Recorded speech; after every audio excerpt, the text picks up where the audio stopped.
মন্ত্রী হলেন আয়ম খান। আজ থেকে দেশে কাঙ্ক্ষিত গণতন্ত্রের যাত্রা শুরু। প্রধানমন্ত্রী মির্জা আব্বাস হাসপাতালে ভর্তি। আজ জন আকাঙ্ক্ষা গণতন্ত্রের পদযাত্রা শুরুর সংসদ সালাহউদ্দিন আহমদ। বিএনপিকে সংবিধান সংস্কার পরিষদের শপথ নিতে জামায়াত আমিরের আহ্বান। টাঙ্গাইল ৮, বাসাইল সখীপুর আসনের সংসদ সদস্য অ্যাডভোকেট আহমেদ আয়ম খান মন্ত্রীর দায়িত্ব পেয়েছেন। বৃহস্পতিবার ১২ই মার্চ জাতীয় সংসদ ভবনে আয়োজিত এক অনুষ্ঠানে তাকে মন্ত্রী হিসেবে শপথ পাঠ করান রাষ্ট্রপতি মো. সাহাবুদ্দিন। শপথ অনুষ্ঠানে মন্ত্রিপরিষদের সদস্য সংসদ সদস্যসহ সরকারের উচ্চপদস্থ কর্মকর্তারা উপস্থিত ছিলেন। তবে তিনি কোন মন্ত্রণালয়ের দায়িত্ব পেয়েছেন সে বিষয়ে তাৎক্ষণিকভাবে বিস্তারিত জানা যায়নি। শিগগিরই মন্ত্রিপরিষদ বিভাগ থেকে এই সংক্রান্ত প্রজ্ঞাপন জারি হতে পারে বলে সংশ্লিষ্ট সূত্র জানিয়েছে। ত্রয়োদশ জাতীয় সংসদের প্রথম অধিবেশন শুরু হয়েছে আজ। বৃহস্পতিবার ১২ই মার্চ বেলা ১১টায় জাতীয় সংসদ ভবনে এই অধিবেশন শুরু হয়। অধিবেশনে সভাপতিত্ব করছেন খন্দকার মোশাররফ হোসেন। এটি ২০২৬ সালেরও প্রথম অধিবেশন। অধিবেশনের শুরুতেই সংখ্যাগরিষ্ঠ দল হিসেবে বিএনপির সিদ্ধান্ত অনুযায়ী প্রধানমন্ত্রী তারেক রহমান স্বাগত বক্তব্য দেন। এ সময় তিনি গণ-অভ্যুত্থানে অংশগ্রহণকারী ও এতে সম্পৃক্ত সকলের প্রতি কৃতজ্ঞতা জানান।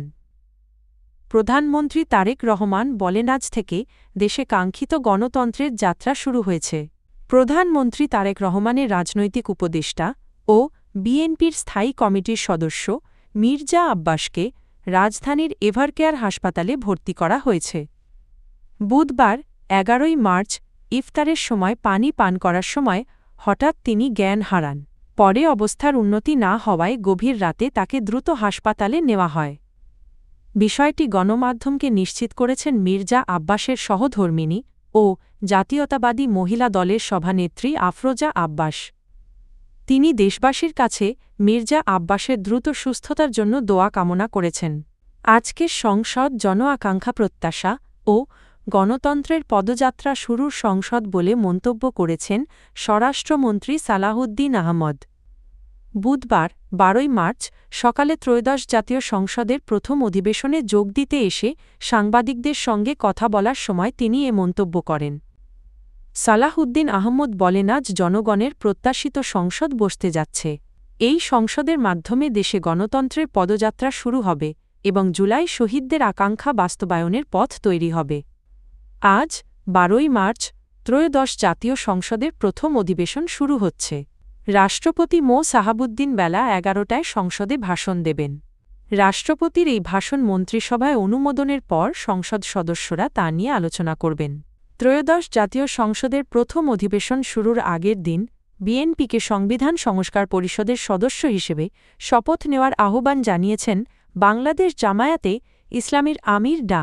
শফিকুর রহমান। একই সঙ্গে তিনি জানিয়েছেন, ডেপুটি স্পিকারের পদ খণ্ডিতভাবে নিতে চায় না তার দল, বরং জুলাই সংস্কার প্রস্তাব পুরোপুরি বাস্তবায়নের ভিত্তিতেই বিরোধী দলের প্রাপ্য পদ গ্রহণ করতে চায় জামায়াত।